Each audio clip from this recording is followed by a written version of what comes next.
we are going further to practice more about while loop.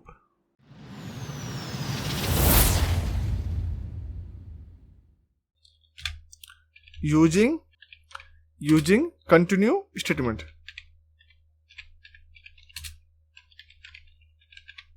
Okay हम यहाँ पे same list लेते हैं, ये वाला।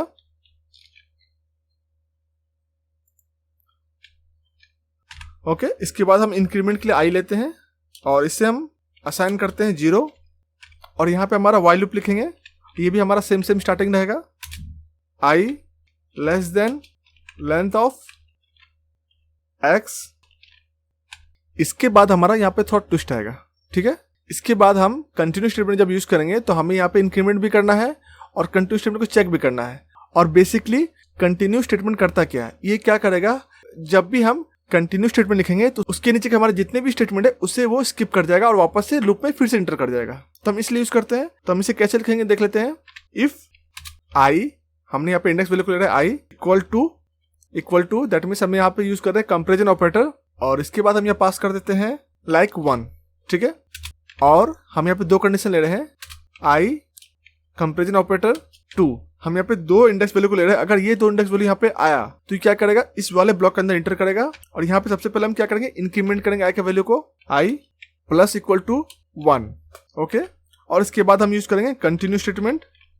तो हमने यहाँ पे ऐसा क्यों किया, हमने यहाँ पे इंक्रीमेंट क्यों किया, क्योंकि हम जब भी यहाँ पे लूप स्टार्ट करेंगे तो ये क्या करेगा, जैसे कंडीशन इसको मिलेगा आई इक्वल टू 1 और या तो आई इक्वल टू 2, इन दोनों से कोई भी कंडीशन मेट करेगा, ये इफ ब्लॉक ट्रू होगा इसके अंदर इंटर करेगा। और अगर हम इसे इंक्रीमेंट नहीं करते हैं तो ये कंटिन्यू स्टेटमेंट क्या करेगा, इसके नीचे के स्टेटमेंट को तो एग्जीक्यूट नहीं करेगा बट ये एंडलेस लूप बन जाएगा हमारा यहाँ पे, क्योंकि ये इंक्रीमेंट एक बार भी नहीं हो रहा है यहाँ पे। तो क्या करेगा, ये बार बार एक ही नंबर पे 0 इंडेक्स वैल्यू पे बार बार चलता रहेगा या फिर ये हमारा 1 इंडेक्स वैल्यू पे बार बार चलता रहेगा। तो हम वैसा नहीं चाहेंगे, इसलिए हमने यहाँ पे कंटिन्यू स्टेटमेंट के पहले हमने आई को इंक्रीमेंट किया, ओके। अब हमारा इसके बाद हम यहाँ से बाहर निकलते हैं और यहाँ पे हम प्रिंट करते हैं और यहाँ पास करते हैं x इंडेक्स वैल्यू आई, ओके। इसके बाद हम यहाँ पे आई को फिर से इंक्रीमेंट करेंगे, आई प्लस इक्वल टू 1। तो आप यहाँ पे सोच रहे होंगे हम यहाँ पे 2 टाइम्स इंक्रीमेंट क्यों करें, हमने यहाँ पे भी इंक्रीमेंट किया और यहाँ पे भी इंक्रीमेंट किया, ऐसा क्यों। बाय डिफॉल्ट जब तक ये कंडीशन फॉल्स होगा तो ये हमारे ये दोनों स्टेटमेंट प्रिंट और इंक्रीमेंट होता रहेगा।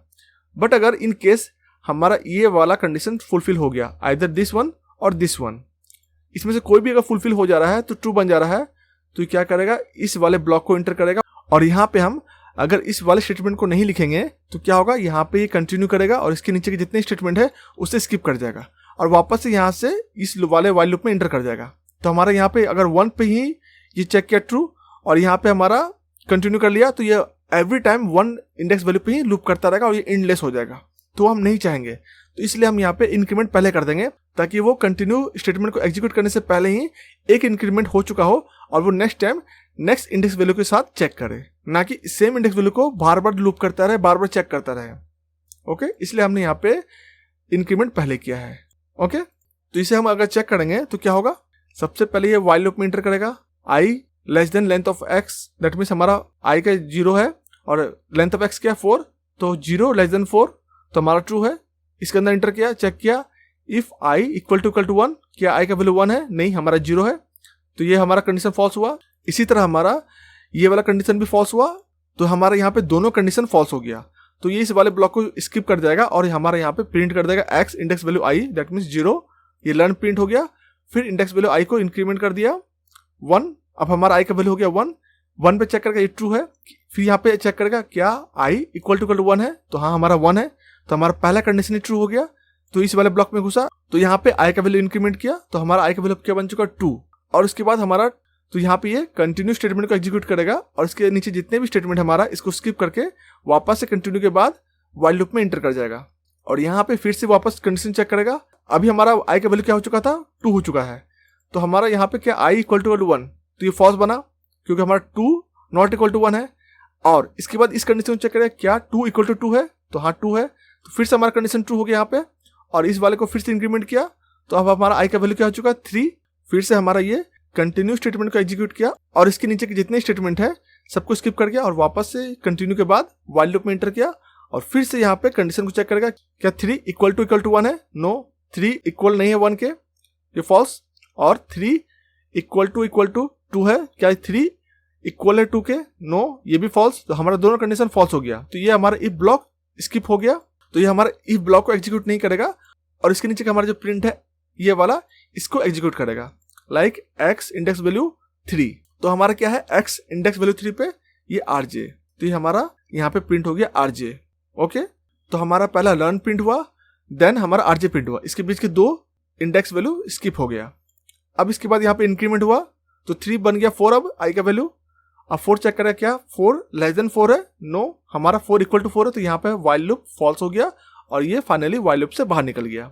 ओके, तो हमारा इसका आउटपुट क्या मिलने वाला है, लर्न एंड rj। ओके, हम इसे चेक कर लेते हैं रन करके। So let's try it.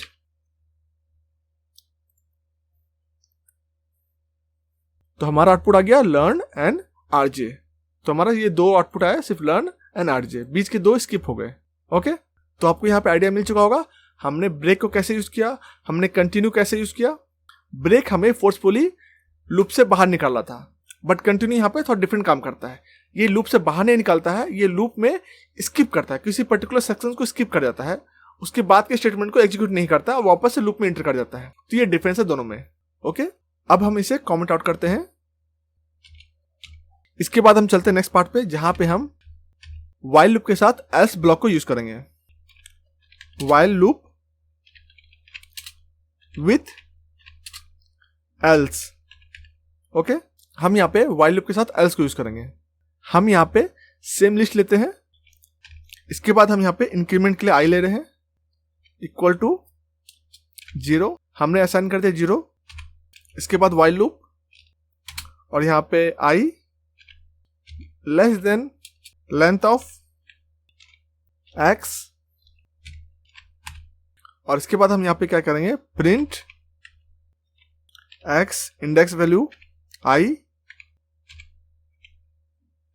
हमारा फिर increment i plus equal to हमारा इंक्रीमेंट ऑपरेटर 1। इसके बाद हम यहाँ पे एक एल्स ब्लॉक यूज करेंगे, बट वो हमारा यहाँ पे नहीं होगा, ये हमारा वाइल के पैरेलल होगा।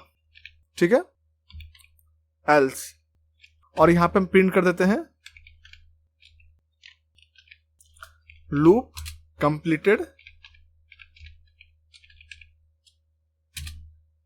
प्रॉपरली। ठीक है, हमने यहाँ पे क्या डाल दिया, लूप कंप्लीटेड प्रॉपरली। तो अब हमारा यहाँ पे क्या होगा, अगर हम इसे एग्जीक्यूट करेंगे, रन करेंगे इस प्रोग्राम को, तो क्या होगा। सो बेसिकली हम वाइल लूप के साथ एल्स ब्लॉक की यूज करते हैं, क्योंकि हम चाहते हैं कि जब ये वाइल लूप कंप्लीटली एग्जीक्यूट हो जाए तो उसके बाद हमें एक कंफर्मेशन मैसेज मिल जाए कि हमारा टास्क कंप्लीट हो गया। अगर हम बीच में ही फोर्सफुली वाइल लूप से बाहर निकल रहे हैं तो हमें ये पता चल जाए कि हमारा वाइल लूप प्रॉपर्ली एग्जीक्यूट नहीं हुआ है। ठीक है, तो क्या करेगा, जब ये वाइल लूप कंप्लीटली एग्जीक्यूट हो जाएगा तो उसके बाद इस एल्स ब्लॉक को एग्जीक्यूट करेगा। अदरवाइज अगर हम इसे फोर्सफुली लूप से बाहर निकल रहे हैं तो ये एल्स ब्लॉक को एग्जीक्यूट नहीं करेगा। ठीक है, हम इसे चेक कर लेते हैं। ये हमारा आउटपुट क्या मिल जाएगा इसका, लर्न विथ मिस्टर आरजे, जो हमने पहला प्रोग्राम किया था फर्स्ट वाला सेम है, तो हमारा 4 आउटपुट मिल जाएगा। उसके बाद हमारा नेक्स्ट आउटपुट मिलेगा लूप कंप्लीटेड प्रॉपर्ली, क्योंकि हम यहाँ पे वाइल लूप से फोर्सफुली बाहर नहीं निकल रहे हैं, तो ये इस वाले ब्लॉक को भी एग्जीक्यूट करेगा, और ये हमारा इसका आउटपुट लूप कंप्लीटेड प्रॉपर्ली, ये भी हमें दिखेगा। तो हम इसे चेक कर लेते हैं, लेट्स ट्राई इट।